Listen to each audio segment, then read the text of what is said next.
Hi, this is Jane Slavin, and you're listening to the Sirens of Audio.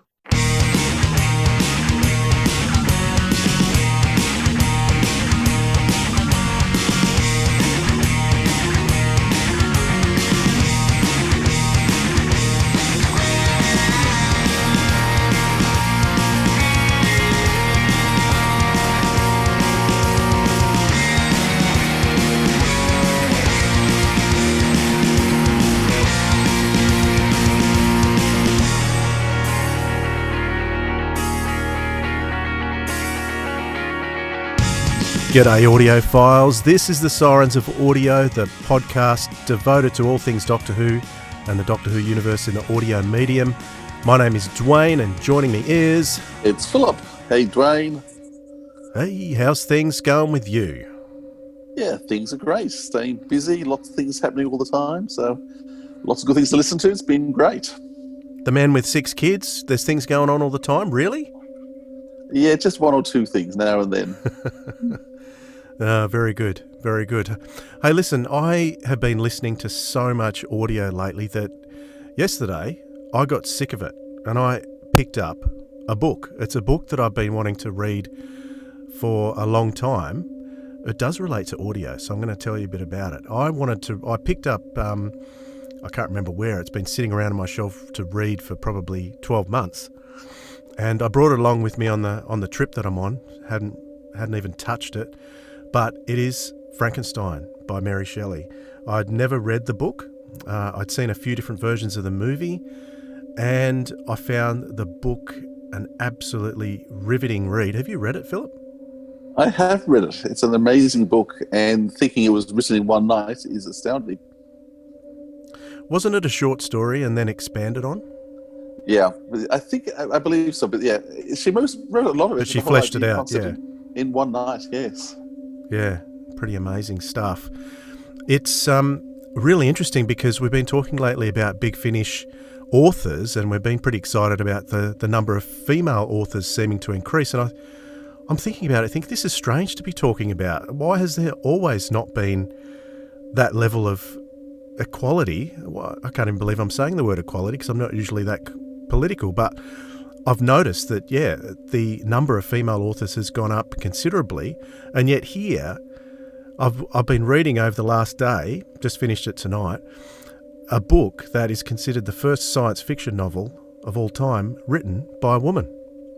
So women had it first. And what I did notice from the book is the ambiguity around the monster, because there's been different versions of the movie, of the story. Well, there's been different versions of the story on film, and I think the one that came closest to me that I have actually seen would probably be the Kenneth Branagh one with Robert De Niro. The 1930s one with Boris Karloff doesn't even come close, so it's virtually a different story if you ask me. But this book was a fascinating read, and I'd love to actually hear it performed by someone as an audio book at some stage when I've got the time to do it. It's totally different. How long's it been since you've read it? Do you remember? I read it in year 11, so it was a very long time ago that I read it. Though okay, so I just listened to the Big Finish production last year with Arthur Darvill. Yes, playing Frankenstein. But yeah, it's been a long time since I've read the book now. And one thing, I mustn't have listened all the way through to the Big Finish one, because as I was reading the book, there was a section in there where Frankenstein heads to Scotland and Ireland via London. And I said, I've never seen that in any of the movies, that he goes to that part of the world. But apparently in the Big Finish version, they include that section in it. So although they do put some characters in there that aren't in the book, I noticed from the cast list. So it's making me want to go back and listen to it again to see how close they got to it, and see. I'm really interested in Nick Brigg's portrayal as the creature, actually. So I'm going to go back and listen to that again. Very, very interested in that. But I just thought it was interesting that we've got that first science fiction novel written by a woman. So considering the amount that we've been talking about female authors in Big Finish and science fiction in general, I think also that's discussing two we're also discussing how women tend to be very macabre and bloodthirsty and just put it all out there. Once again, the whole story does that too, in terms of, there's nothing genteel and sensitive about the story. It's very emotionally draining and taxing as well, and quite, bloodthirsty. Yeah, but when you think about the movies, because interestingly, the book has no mention whatsoever of how he made the creature, and it has absolutely nothing to do with electricity, which all the movies seem to want to do. They want to get this electricity involved. In fact, the book alludes to the fact that he's more a chemist than anything else, so he's dealing with chemistry to get the creature created. But it never goes into full depth about the description of the creature. Never goes into a full explanation of what he did to create the creature. And it leaves it open to lots of different interpretations. So now I understand why I've seen different movies with different interpretations of how the creature was created. But these movies that are probably adapted by men, there's a big focus on the creation of the creature, whereas the book is much more focused on the human story, the internal turmoil of both Victor Frankenstein and the inner turmoil of the creature. And that's what had me going. More than anything else, the turmoil. It's an absolutely tragic but beautiful story. It's funny calling it a horror and science fiction, but it is a beautiful story. Yeah, and you're right, it's a tragedy too. It's been redone and rethought through so many ways. Last time I was in London 3 years ago, I went and saw the Mel Brooks musical Young Frankenstein, but that's just a farce. But tap dancing Frankenstein monster, it's amusing. But it's funny what they do in terms of what Mel Brooks does to the whole thing. Yeah, absolutely. All right, that's what I've been doing over the last day, listening to a lot less audio and reading more. But I did listen to an audio yesterday. I tell a lie. I didn't listen to any audio today because I was finishing the book. But the audio I listened to actually features our guest tonight. Because I wanted to listen to something, but I listened to something I hadn't heard before because I hadn't caught up on this one, and it's the lost story Nightmare Country that was released last year, a Fifth Doctor, Turlough and Tegan story, written by Stephen Gallagher, who also wrote Warrior's Gate and Terminus. Have you had a chance to hear that one, Philip? I have, and actually interesting because he wrote the story for the 21st season, and I think a one-sentence line which was just, we can't make these sort of blockbuster films go away with the script. Because it's just too big. Yeah, it's a shame, really, because they probably, if they were going to try and tackle something like Frontios, they probably could have done something like Nightmare Country as well, because Frontios was pretty challenging to realise on the screen, even though it was a fantastic idea. But I really enjoyed this story. It was really interesting, delving into aspects of quantum reality, quantum physics. Janet and the Doctor both have dual roles to play in it, so especially Janet has a good role to play, and I absolutely love the way the story ends. Do you remember how the story ends?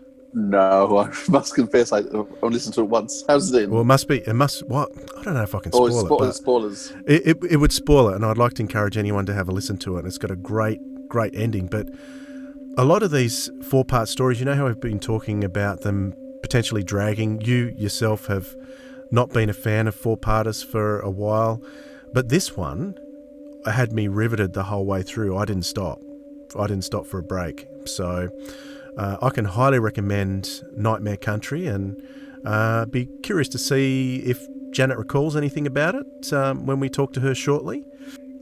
Probably a good opportunity too to have a look, since we're recording. This is going to go out a bit later, but we're recording on the first day of November in 2020. And a shout out to our friends in the UK too. Really sorry to hear about the hassles that you're having there with your second wave and your lockdown. It's pretty upsetting. A part of our country went through that a few months back, and it's been upsetting for everyone. But to have the whole country there under lockdown, it's pretty tough. So our thoughts go to you.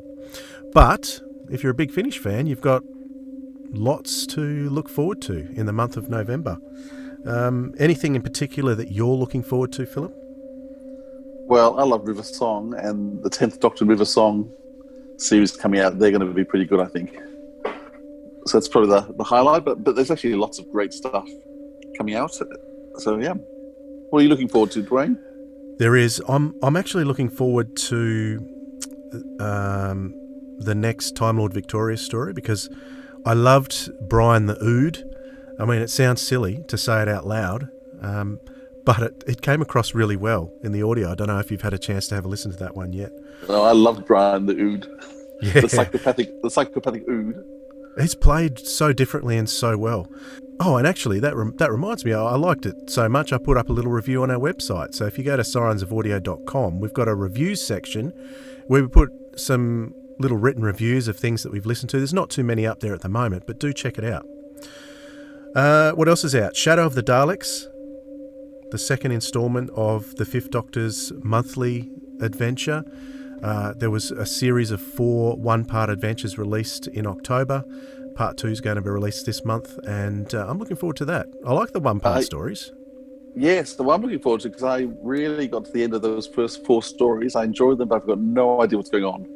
Because you're being the same cast going round and round. And I'm very glad you said that, because I was struggling a bit myself. So I'm looking forward to see how it all wraps up this month. We've got Torchwood, Risa Nyanto's Excellent Barbecue, which looks fantastic. The cover looks very funny. Interesting box set, a Fifth Doctor box. Boy, the Fifth Doctor's getting a lot of treatment at the moment. Wicked Sisters is coming out, which is a box set featuring the Fifth Doctor and Leela on a mission from the Time Lords to, I think, is to destroy Abby and Zara, who have had their own spin-off box set with Big Finish in Graceless. They were part of the Key to Time sequel, Key to Time, from many years ago now. So that's coming out too. So if you're fans of those two and the Graceless box sets, I'm sure keep an eye out for Big Finish's specials. They're putting out specials every week, and if this is being released, they might do a special on the Graceless box sets, unless they've done one recently that I don't know about, Philip. There's a Blake 7 audio book coming out, which looks interesting. And yeah, 10th Doctor and River Song looks very cool. It'll be interesting to see those two together. The short trip as well is called Blue Boxes. So it's always worth having a subscription to the short trips. They'll drop into your account every month, and they're always, for a quick listen, about half an hour, 40 minutes, always guaranteed to give you a fantastic story. And because there's not even an audio budget for those, apart from a little bit of sound design, they can be quite different to your regular Doctor Who style story, even on audio. Would you agree with that, Philip? Yeah, I would. The favourite series I had for a long time was the Companion Chronicles, which usually only had 1 or 2 cast members in it, but it meant the writers had to be super creative, and I think that the short trips have sort of taken on that mantle now. So often they're very creative in what they do. I think it was the Indy Fisher one recently was just superb, because it was all told in first person as Charlie, which just made it more powerful and just a strong story. So yeah, there's some great short trips there. There's a Master one as well, and actually the other one, the Rufus Hound one, where he's playing the meddling monk, is just brilliant, and it's so funny, but so great twist at the end. So there's some great ones out there worth getting into. I like that one with Jeffrey Beavers as the Master. I can't remember what it's called now. I think it's I Am the Master. I Am the Master? Yeah, that's right. He wrote that too, I think. Did he? Yeah, I'm sure I don't remember that. And there was also one that really grabbed me from a couple of years back by Matthew Waterhouse. There's an Adric story that was... Do you know the one I'm talking about? It was very, very different. If I can find it during our interview, I might put it in the show notes. But Matthew Waterhouse has done some great stuff too. Not that I'm a fan of Dark Shadows as much, but I know he's done a lot of work with Dark Shadows. But I really enjoy his Doctor Who stuff, which has changed a lot since he first started. He sounded like he was struggling a bit to get the original Adric voice, but in the more recent audios, he manages to do that a lot easier, I've noticed. Yep, So there you I go. agree. Okay, so I might throw in a trailer for Doctor Who The Lost Stories Nightmare Country, and then we might come back with Janet Fielding. Sound okay? Sounds brilliant.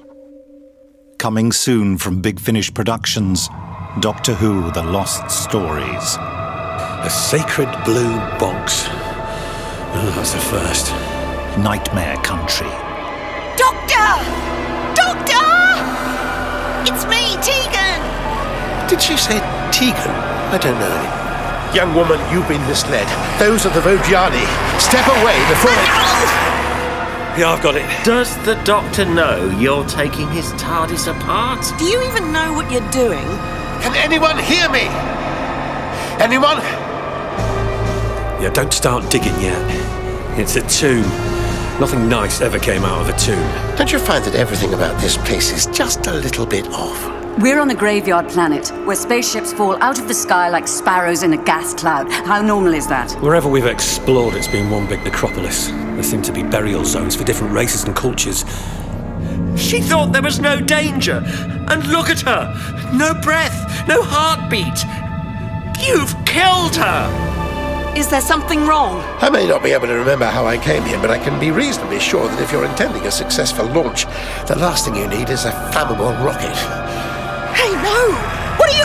Doctor, come back! Stay back, or I'll snap her neck and end it here! Your time will come, each of you, to serve our needs until we, Vojani, have secured our future! Give me your hand. He's got my hand! Your other hand. He's pulling me in! Hold on! Oh, we're trying! What do you think we're trying to do? Big Finish. We love stories. And what's the next surprise? So, Janet, thank you so much for joining us. It's great to see you. How have you been? Yeah, well, like a lot of people, it's been a difficult time. I mean, it's been a lot harder for us here in Europe than it has in Australia, because you got a better grip on the coronavirus than we did. Yeah, we've been very lucky. Well, yeah, but see, I think the thing is London's one of the world's great crossroads, so that makes for a special problem. And also, our government didn't get a handle on test and trace, you know, and that makes a big difference. That whole, they punted it out to Serco, and Serco, you know, yeek. Right. They just haven't done a good job. No. Now, you've managed to stay safe, though? Yeah. So you're going to lockdown for a month again this Thursday. What's lockdown going to look like for you? Not that different. Really, to be honest with you, not that different. And because what it'll mean is not going to cafes and restaurants locally, which I do try to do because, you know, they need all the support they can get. But I don't go to London at the moment. I go to Canterbury sometimes, which is nearby, but I don't often leave Ramsgate very much. What will lockdown look like? Are you allowed to go out for walks and things? Are you allowed to get takeaway still? So I'm very lucky because I live right near the seafront. I'm right on the seafront, and I can go for long walks along the cliffs and things, so that's lovely. And when you walk out, you know, you run into friends and, you know, so you can have a distance chat or whatever. So that, on that score, I'm really lucky. So have you been able to do any work or recording? What have you been? Yeah, so what we've done is I've been writing a book. Oh. Yeah. And then I've also been, so I'm now on fourth draft. And then the charity that I run, which is a youth charity, we've been doing projects with young people, but mostly online, and then some small workshops, socially distanced, face masks, all the COVID secure stuff. But it just means you can't have as many kids in the workshop as you normally would, you know. So, but like, for instance, they did a project at the recent Ramsgate Festival of Sound. In fact, they did 2 projects, 3. I tell a lie, 3. So, yeah. Now, the charity, just touch on those two things. So the charity you've been involved with is Project MotorHouse? Is that correct? That's right. Yeah. So you've been involved with that for a lot of years now. 10 years, yeah. 10 years, wow. And that's helping youth in the area. It's teaching them skills of business and trades, is that right? Well, actually, what we tend to do, we've evolved, as we've gone on, because there was a building side to this, which was saving a building in Ramsgate, a derelict building, but the council, who were going to give it to me and do the frame, ended up selling it because they were broke. And it sort of evolved into an arts heritage organisation for young people. So we do a lot of art projects. Primarily we do photography. We do a lot of photography. Photography is really, working with SLR cameras is really good for young people in all sorts of ways. It helps build their confidence because they're technically challenging, but, a bit of expert tuition and you can start to produce a good result. And it teaches you to look at the world more carefully and things like that. And then during lockdown, we produced, we ran a small Instagram project, a photo competition for local youths in the area, under 18s. And we're going to be doing a series. So we're just making a series of films to run 6 small competitions based around a particular visual theme. So, the first one will be light and shadow. And then, the others like portraiture and things like that. Right. Architecture. Lots of young people involved in all these. Yeah, we had 145 entries for the previous project. Yeah. That's exciting. I think it was just under 300 kids in our last financial year. Brilliant. Do many of the kids recognise you from Doctor Who days, or not really? I don't know. I guess some of them do, but not. I mean, I think you'd have to be a fan of the old series, and you get kids whose parents are Whovian. But it's really funny. You don't think that people know who you are, and then you find out that they do. Polite enough not to hassle you about it. Yeah, they are, generally speaking. I mean, we've also got Brenda Blethen is a local resident and indeed one of our trustees. And I mean, one of the events we did with kids was showing a load of their photographs at a picnic, a socially distanced picnic and music concert. And nobody hassled Brenda, she was there, but people leave her alone, So it's quite polite.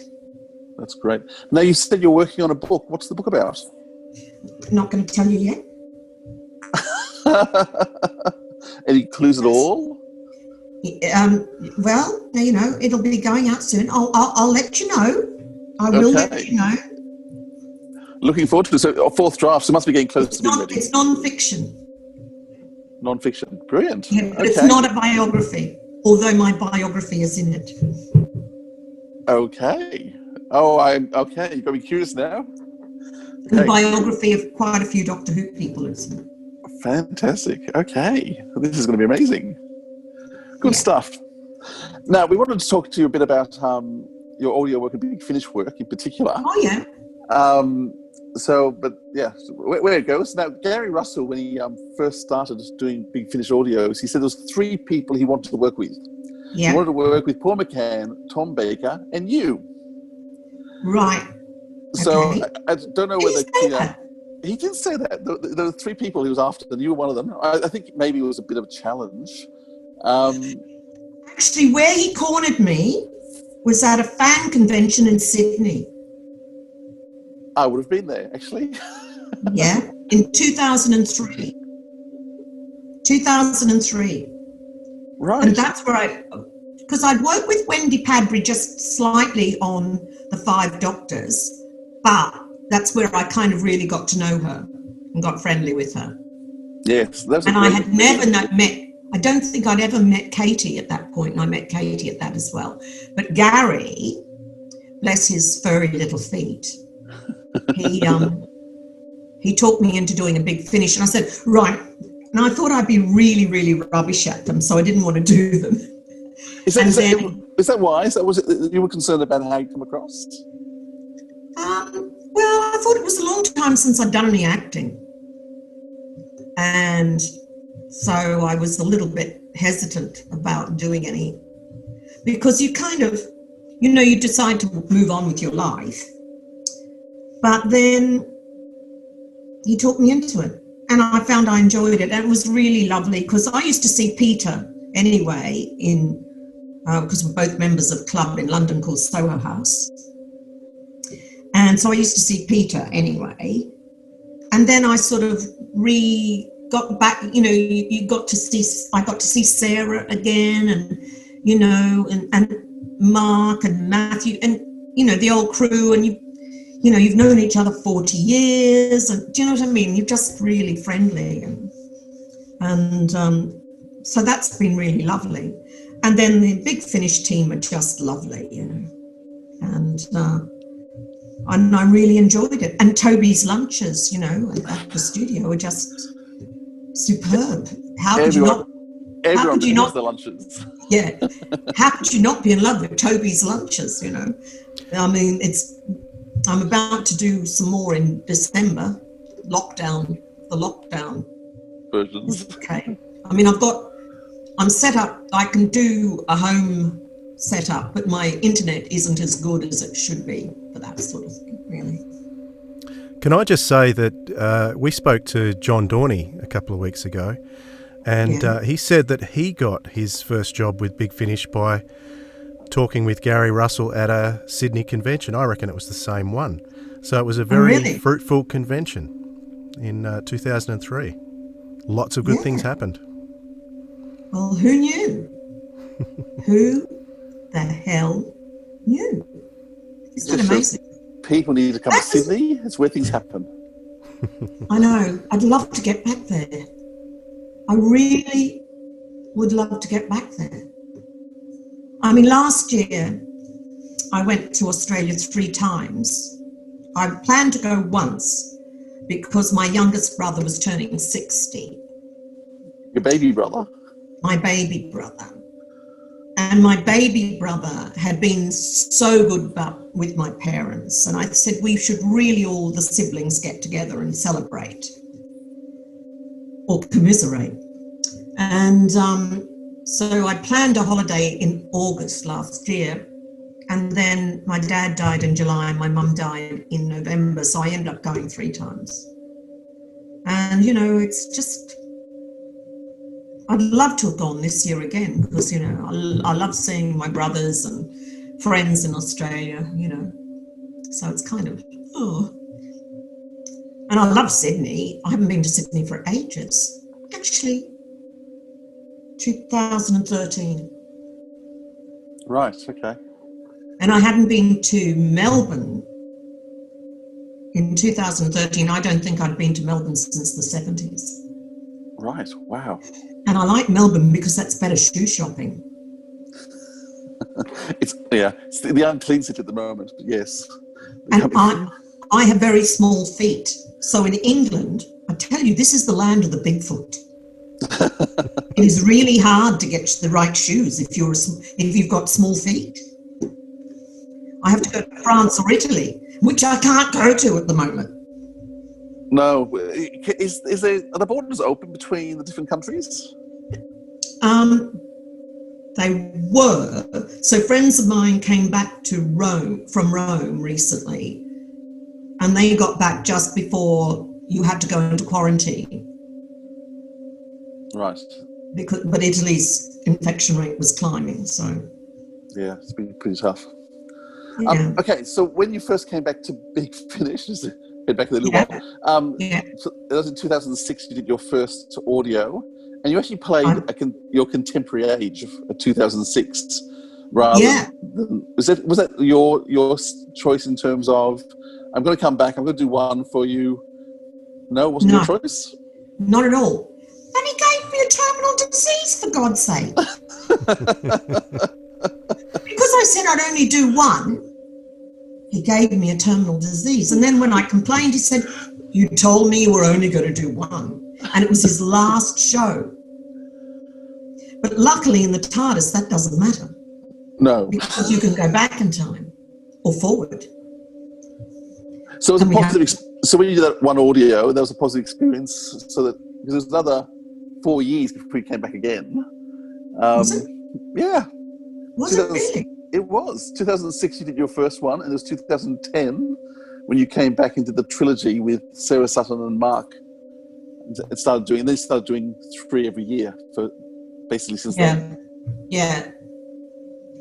So it just took you a while to get into the swing of it? No, that's their choice, I think. I think what happened was I kind of was sticking to my guns, but then about it being my last, only doing the one. And then I think they kind of went, I kind of got talked into more because it was fun. Yep. That's what happened.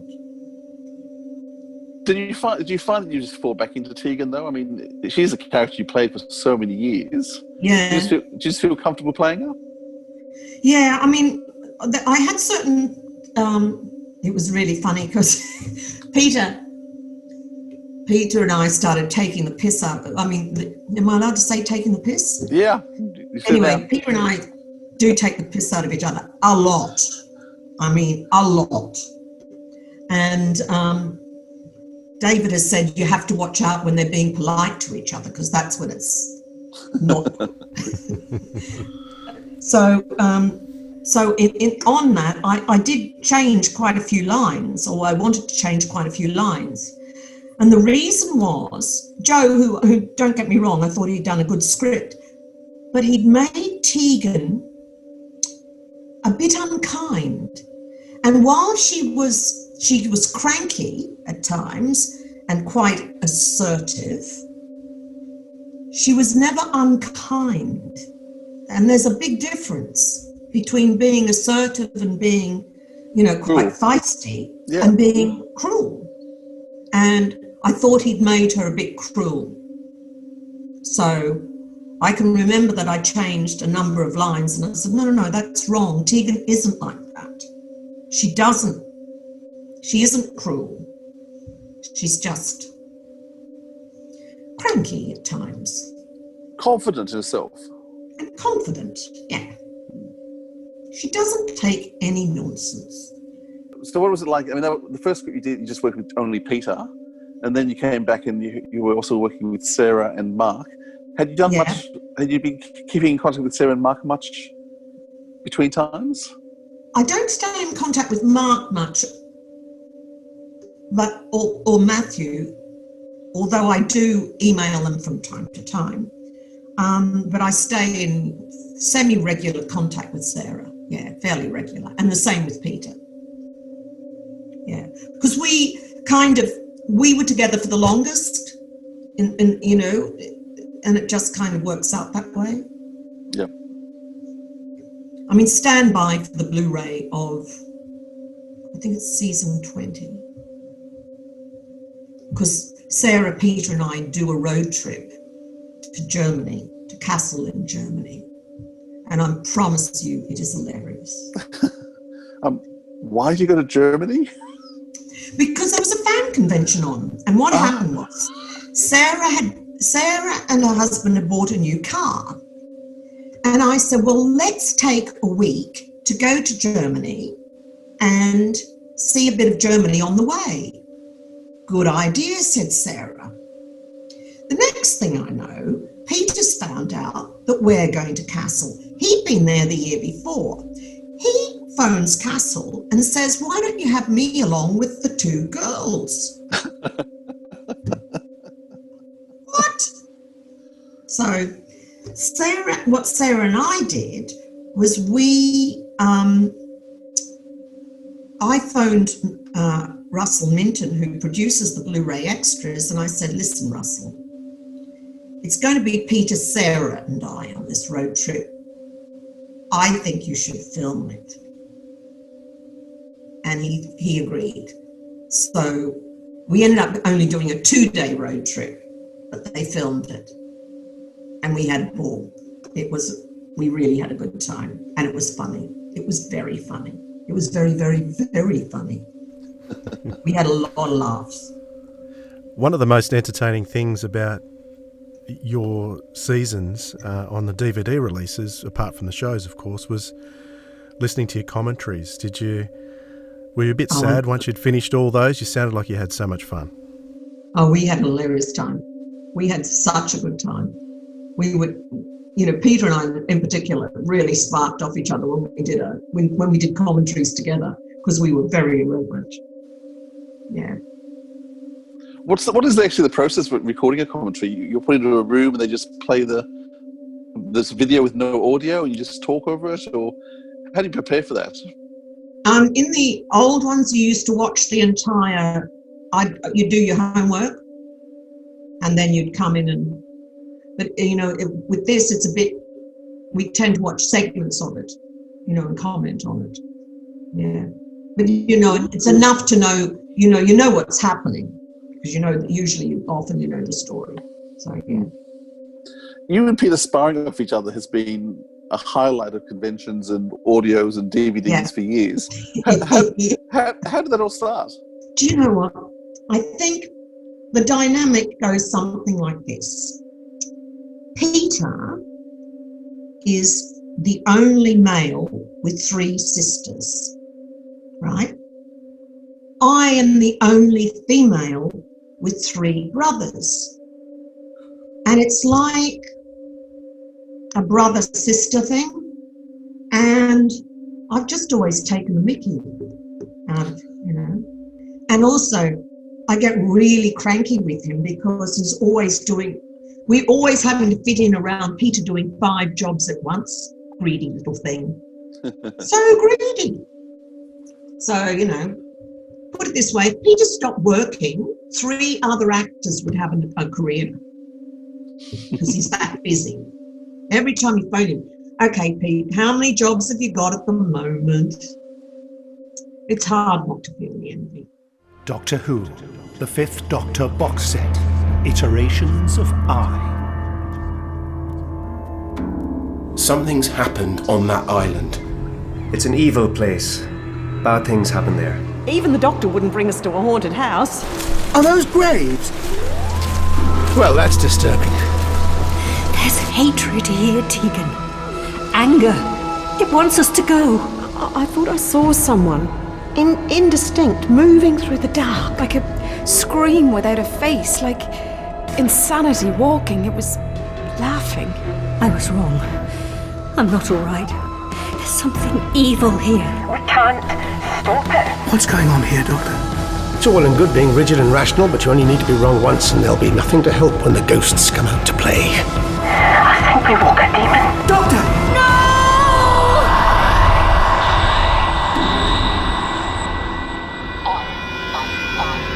Subscribers get more at bigfinish.com. In terms of Matthew Waterhouse, certainly in terms of the while you were recording with him on the show, it felt like the story seemed to be that it was a bit tense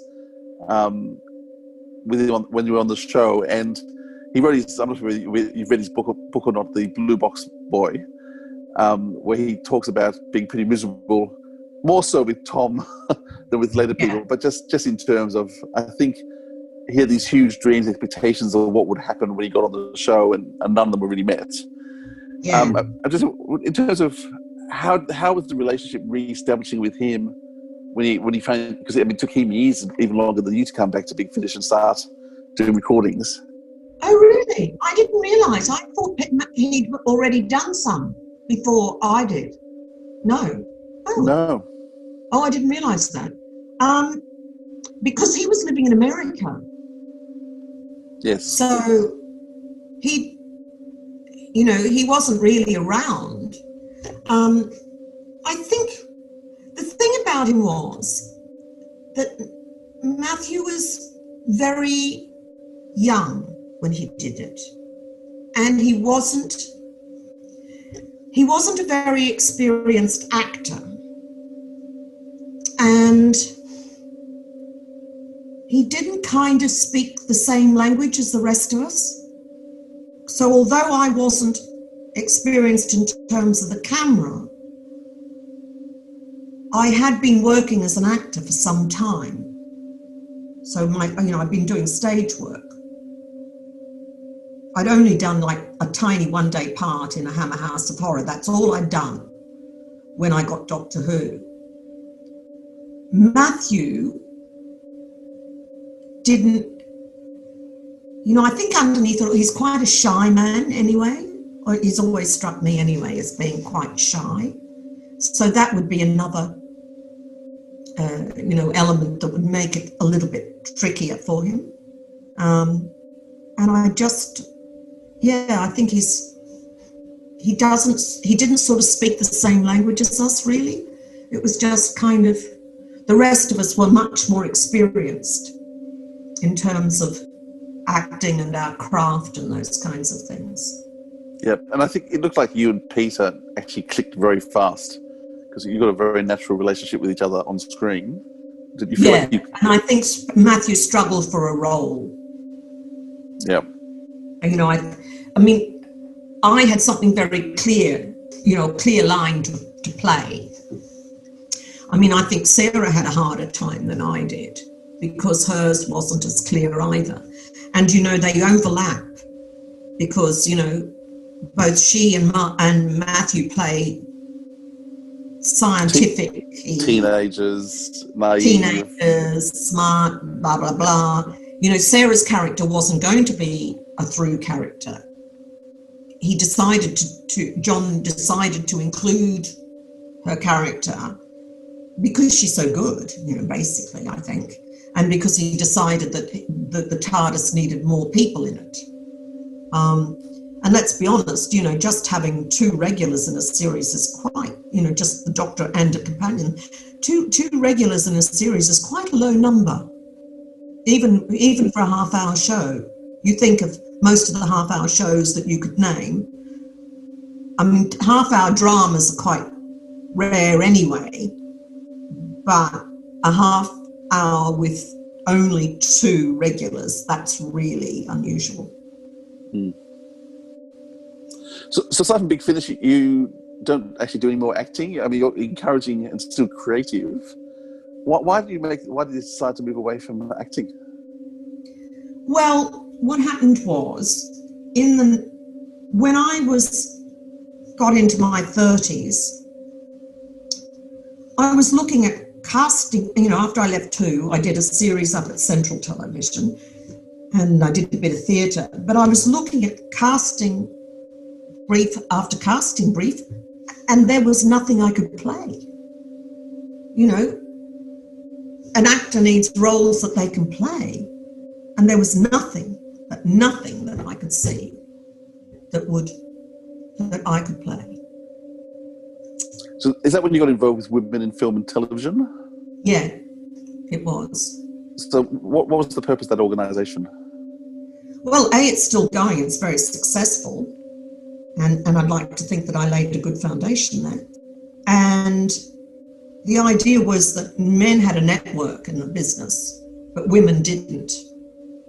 It was an American model. And the idea was to improve the participation of women in the industry and the roles that women were allowed to play. And when the original board, I'd been involved in starting up another group called Real Women, but then found out that there was a group trying to start a UK branch of Women in Film and Television, which had started in America. And I thought, right, they're doing what I want to do. I'm going to throw in my lot with them. And that's how I came to be their first administrator. But the point about women, there was, especially in those days, was that they needed a network because there were very few of them in powerful positions. And the women who were all involved in the first board, the American model at the time didn't admit actresses. And I argued with the board that, in fact, actresses experience the sharp edge of discrimination and justice, probably more so than most other grades. So we should be admitted. And indeed, they did admit actresses. And now America does as well. The LA chapter does as well. We've been interviewing a few different writers from Big Finish, because one of the things Big Finish is working hard to do is improve the situation for female writers, film performers. And they've been deliberately seeking more female voices, and that's been one of the good things to see. Do you feel like things are improving for women now in terms of acting roles, in terms of things being written for them, playing a larger part in their own writings? Yeah, I think so. I mean, I think I'm basically optimistic about that. I think that it is getting better in the science fiction world. I see a lot more women at fan conventions. I see a lot more women writing for the television, Doctor Who as well. Yeah, I think it's and female directors. Were there any female directors of Doctor Who to speak of when I was doing it? We had Mary Ridge and we had Fiona Cumming, the two that I remember. As far as I can tell, it's easier now. So you're happy with how Big Fish are writing Tegan in terms of where the character is? How do you feel like they're taking her anywhere? Are they giving you more to do? It's very hard to assess because, character is about progression and how, action. So whatever, and people change over time. If you don't change over time, then you're doing something wrong. You're not learning life's lessons. But when you are in a series like ours, you're jumping backwards and forwards in time. So what period of progression are you in? So it's quite tricky, that. It's not an easy question to answer because, I don't know, the context is very hard to decide.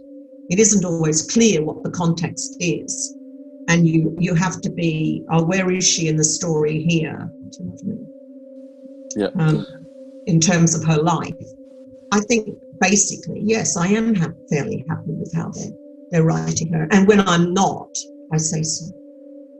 That may surprise you. No, it does. Actually, it really does surprise me that you'd say anything. Yeah, I know, because I'm so quiet and shy. Everybody says that about me. Is it partly? I have a couple of English cousins. And whenever I come over to England, they kind of excuse me to their friends just by saying, "Well, he's Australian." Do you ever feel like people just sort of go, "Oh, it's okay, she's Australian"? They certainly do. And it's one of the, people go to me, "You haven't lost your Australian accent." And I go, well, the reason why is because now I'm no longer an actress. I don't have to sound English the rest of the time. And the thing about an Australian accent is it allows me to get away with murder. So I just say, "I'm Australian. What do I know?" Yeah. And it'll also, with our image is that of cheerfully cheeky. It's got that Australians are thought of as being a bit sassy, a bit, but basically quite cheerful, can-do people. And that's not a bad stereotype to try to act up to, and allows me to get away with being a bit cheeky, which, that may surprise you as well. Yeah. Where's home for you now? Where do you feel home is? That's a good question. I don't know, both are home. I must admit, yeah, but both are home. I do think of Australia as home. Do you know an English comedian called Mickey Flanagan? Yes. Yeah. And he talks about being out. You can go out or you can go out. Out. Well, there's home, and there's home. Here is home. Australia is home. Have you thought about moving back to Australia? I don't think I could afford to move back to Australia. Bloody hell, it's expensive now. Living in Australia would be,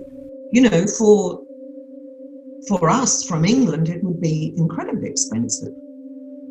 But the truth of the matter is, The bulk of my friends are still here, obviously. Yeah. My family tend to come over reasonably often, like once every couple of years. And I tend to go out there. I tend to go out once every couple of years. So, provided that I maintain that kind of, that ability to travel to Australia on a regular basis.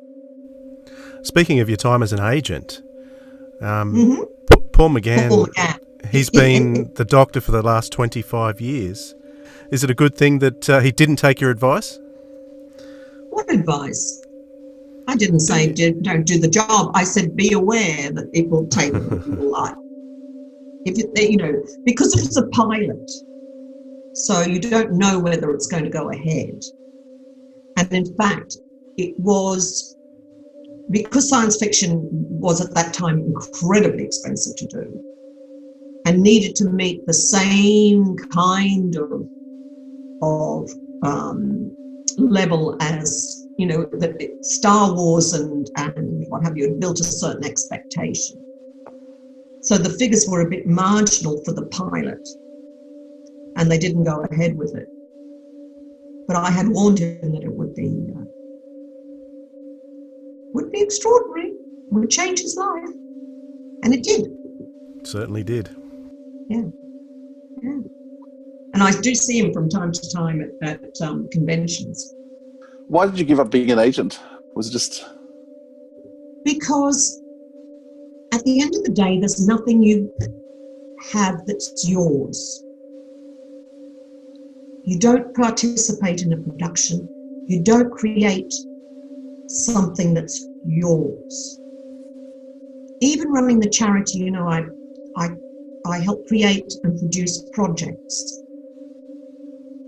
I just, for that reason, it didn't feel satisfying. I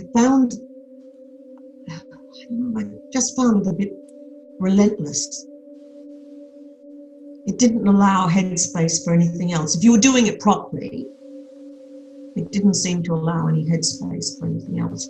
But I love working with the actors, and I love being able to afford to go to the theatre a lot. That was a joy. But and that was the good things about it. But the bad things were that it was relentless. And also, I'm not very ruthless. People may think of me as cranky and assertive, blah, blah, blah, blah, blah, but I'm actually not a very ruthless person. And I think you need just a streak of ruthlessness to be a good agent. And that, of course, is their reputation. Now, you said you've got some more filming coming up in December. So does that mean you're not filming. Audio work coming up in December. Audio. Yeah, Big Finish. So you're going to turn one of your rooms into a sound studio? Is that the plan? Well, no, we're supposed to be going up to a studio in Wadhurst near Tunbridge Wells. So there will be three of us there, Sarah, Matthew and I. But who knows with lockdown? I've certainly got the equipment here to, record from home. But the reason why we're not using my home necessarily is that my internet connection is not at the fastest, and it does drop out. I will have several dropouts a day. And that's not uncommon. I've got a friend in Brighton who complains about the same thing. So Peter won't be there recording at the same time? Is he off filming other things? Is he busy? No, he'll be recording from home. Right. As I understand it. If he's off doing something else, he's certainly going to get a complaint from me. But he'll be expecting that. What does a normal studio day look like for cast and crew? Before lockdown, we'd go up to Moat Studios, which is near Portobello, in Portobello Road in London, off Ladbroke Grove, and you'd roll up at sort of 10 o'clock. Peter would always be just that little bit late, because that's traditional. And Toby would have a load of donuts there. So you try and resist the donuts for a bit. And then you'd meet the new cast, then you'd start recording, and then you'd have a morning break of 10 minutes or so, and then you'd record through to 1, then you'd have lunch, and then you'd record through to 3-ish, 3:30, and then finish at, depended what time, 5:30. Do you tend to have a read through then a record, or No, you rehearse record, but yes. it's scene by scene. You don't read through the whole script and then do it.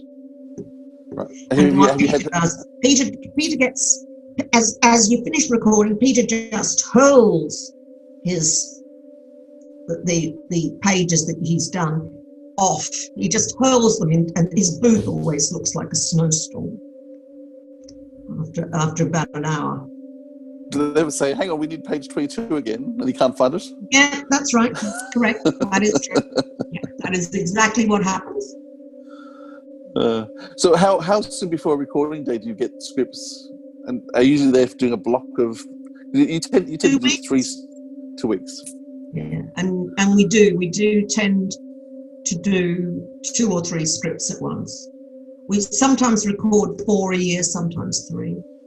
Yeah. So it feels like it's because we keep getting it constantly dribbling out all the time. It feels like you're always doing work. But I'm guessing it's only a few days a year then that you're doing. Yeah. How do you spend the rest of your time at the moment? Well, I run the charity. And that's basically full time. That's your big focus. Yeah, basically. Okay. If some of our listeners want to donate and support the charity, what can they do to do that?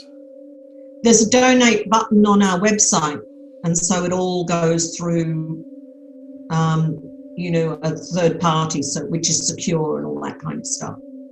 And it's called Project MotorHouse, yeah. And you'll see loads of the videos about the kinds of things that we do with kids. Great, so worth going and having a look at and seeing what you've been working with. Yeah, because this area is there's a lot of disadvantaged people in our area. And so there's, it's not a rich area at all. It's interesting because in terms of Australia, anyone who lives on the water has money. It's not quite the same. I know. But England, it's completely different. It's completely different. I mean, it's starting to get better, a little bit better. But what happened in the 70s was that the British seaside holiday market just collapsed. People went, why am I going to a British seaside where it might rain, where the landlady will kick me out first thing in the morning and won't allow me back before 5:30 at night, when I can go to, for the less money, I can go to Spain or Italy. And hot weather. So that's what people did. And what happened was that people who were on benefits, a lot of those seaside boarding houses and stuff started asking, started taking in people who were on benefits because that was the only business they could get. And so that meant that there were high levels of poverty in the area. And at the moment, what's happened is that a lot of the poorer councils in England, the poorer districts, are being made poorer because their grant from central government that used to make up the difference is no longer being paid. So it's not good. Is Brexit going to make things worse as well? I think so. I think people who describe it as a massive act of national self-harm are absolutely right. You you know. Unless they strike an amazing deal, can't see that happening. But who knows? Who knows? I think it's a bad time for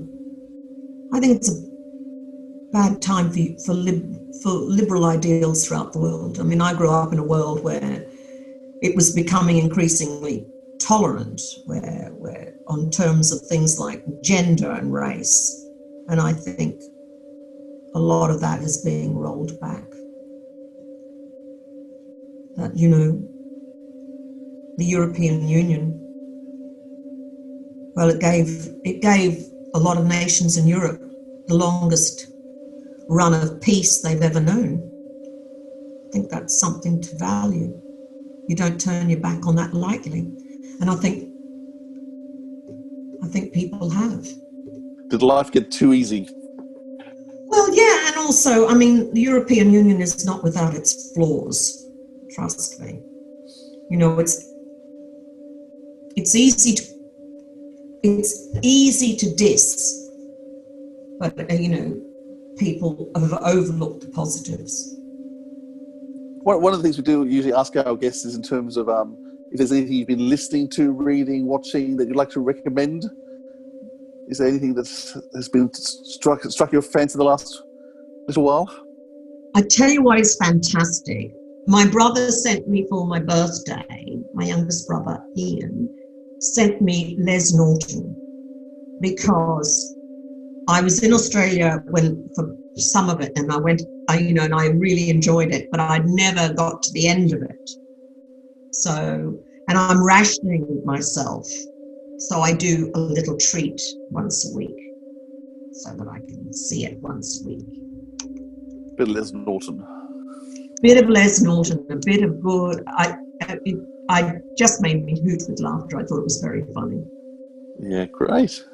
Listen, thank you so much for your time, Jenna. We really appreciate it. No worries.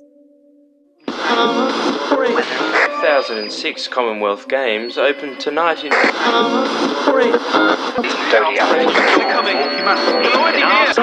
Interrupt this broadcast with some breaking news. The city's telephone system has been hit by some kind of electronic attack. The entire network has gone down, causing disruption to many homes and businesses and sparking fears of a terrorist attack.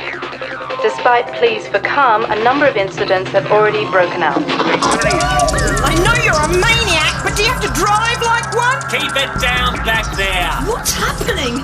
What's this all about? New vandalism could be so painful. I'll try smashing the windscreen. This is my life. This is what I do. I work and I sleep and that's it. Oh. I thought you'd... You thought I'd what? Save the world, feed all the starving kids in Africa, be the new James Bond? What? So, that was the famous Tegan Jovanka. Yeah. I'm still not sure about this. Stop worrying about it. Now, this doctor, is he going to be a problem? We should have brought a gun or something. Oh, good idea. That way people die. That's not human technology, is it? Not human? Do try and keep up. Are we going up or are we going down? Oh, we're going right to the top. So, do I get that tip? Yeah. Get out of here. Get out of Brisbane and don't look back. Don't leave me, please! Tegan! And then, the dead will walk. Mad as a box of frogs. Where is it we're going? A bar in Fortitude Valley. Bar 8687. 8687! 8687! Hello, Doctor. The gathering has begun. Freak! Let me out! Let me go! Now! That's what terrifies me about him. You have no idea how his mind works. I don't think anyone really knows who he is. His world, his life, it's not like ours. So as we head into the evening, temperatures are dropping. Hope you all had a great day and are set for the weekend. It starts here, people. It's 6:30 on Friday, September the 22nd, 2006. I'm Rosemary Stark, and here's the Bricklayers with their new single, West. And there you have a trailer for Janet Fielding's first appearance on a Big Finish audio that she spoke about during the interview. That was The Gathering. Can recommend you grab a copy of that from the Big Finish website. Fantastic chat we had there, Philip. Fantastic. Thanks for organising that. No, she's a great woman, and she's done an awful lot. She's very politically minded. There's a whole heap of stuff that we could have talked about in terms of other stuff she's done for women and for the arts. Also, just in terms of making sure she's fought pretty hard for the rights of actors in terms of their image, making sure people are being paid for their image and things, which we didn't talk about. It didn't quite fall in the audio category, but yes, I've had many interesting conversations with her about a whole huge range of topics. Yeah, it's excellent. So we have come to that time once again where we're going to recommend something that we've been listening to that you might find enjoyable too. That's not necessarily Doctor Who related. I'm going to recommend two things this time. First of all, I just want to give a shout out to Kat Armitage, who we spoke to a few weeks back on the podcast about her debut Big Finish audio. She is about to start a podcast called Scaredy Cat, where she and a friend are going to be reviewing some scary movies. So you can find that on Twitter. Just look for Kat Armitage, and there'll be links to the Scaredy Cat. I think it's Scaredy Cat. She must be the scared one, and the other one must be introducing the movies to her. So Scaredy Cat with a K. That's what I recommend for a podcast. And I'd also recommend another podcast called Gallifrey's Most Wanted. They've just done a sister podcast on their feed called The Runcible Report, which I love that name. It's a cool name for a podcast where they wax lyrical about certain topics rather than a specific story. And their first episode, they talked about the I, Davros box set, which has just been released as a download package. I think it was only previously available on CD, but it's now available as a bundle. You can get the whole set on download now. So they talk about that. Look for the Runcible Report on the Gallifrey's Most Wanted feed. What about you, Philip? Well, I'm going to recommend another podcast, but it's not Doctor Who related. As you mentioned, we're recording this on the 1st of November, so we're a couple of days away from the presidential American election. So all of you will know who the president is, so we don't know yet. But one of the podcasts I've been listening to is called the PEP podcast. It's connected, was not really connected, kind of connected to the Planet America TV show. So Chaz Lizzadero and John Barron do a TV show in Australia called Planet America, where as a bunch of Australians, they analyse American politics and American history from an Australian point of view. And it's quite funny, but also quite informative. But there's a podcast connected to that called the PEP podcast, which is Chaz Lizzadero. And it's just, he's an Australian comedian, who's done lots of other things. But he's talking about American politics. And so it's a fascinating podcast. It goes about an hour or so a week, which just analyses what's happening in America. But it's poured away. It's not political. It's political, but it's not taking a political view. It's just discussing what's happening over there and the possible implications. So I try and listen to that just at the moment. I've been listening for the last little while, trying to get my head around what's going on and what the future might look like. And all of you are listening to this are in the future, and you know what's happened. And I'm just waiting with, I don't know, dread or excitement to see what's going to happen next. And glad I'm Australian. If it's to do with Chaz Lizzadero, I'm sure it would have just a touch of irony in there somewhere as well. Oh, that's for sure. There's strong moments of sarcasm. And so, yeah, for our overseas listeners, there was an Australian program called The Chaser. And there was a bunch of university students, and he was one of them, who used to go and just cause merry hell. Havoc on different Australian politicians. And even to the point where they actually got themselves arrested at one time. Because when I think it was George Bush, the American president, was out here, they hired a black car and they dressed themselves up in suits, and they made themselves look like security. So they were chugging down Macquarie Street, one of the main streets, and the security forces let them in, and so they were expected to be turned around at the gate because the president's always security, but they actually were allowed in.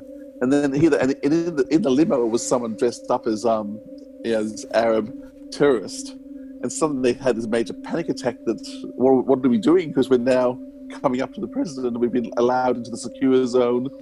And they had this big panic, and they all got themselves arrested for that. And they've done similar things too. So, the bane of many politicians' life. But now they're all embarking on different areas. As I said, Chaz is doing American politics. Another one of them is involved in looking after the environment as they age and mature. One of them was a real diehard Doctor Who fan. It was Andrew. I can't remember his. Andrew Hansen, and he's still he attends Doctor Who conventions whenever we have them. So he's a huge Doctor Who fan, and let's get him on. Let's get him on. Talk about Big Finish. Okay, I'm sure he'd do it. All right, Philip. Thanks for that recommendation, and don't forget, listeners, we have got lots and lots of good things in store for you coming up on the Sirens of Audio. So make sure you subscribe, like, drop some feedback, send us a nice email at sirensofaudio@gmail.com, follow us on Twitter at Audio Sirens, check out our webpage and our reviews page on sirensofaudio.com. Let us know what you think. If you want to write a review for a Big Finish audio that you've heard, send it in. We might even put it up on the website. Why not? Can we do that, Philip? We will indeed.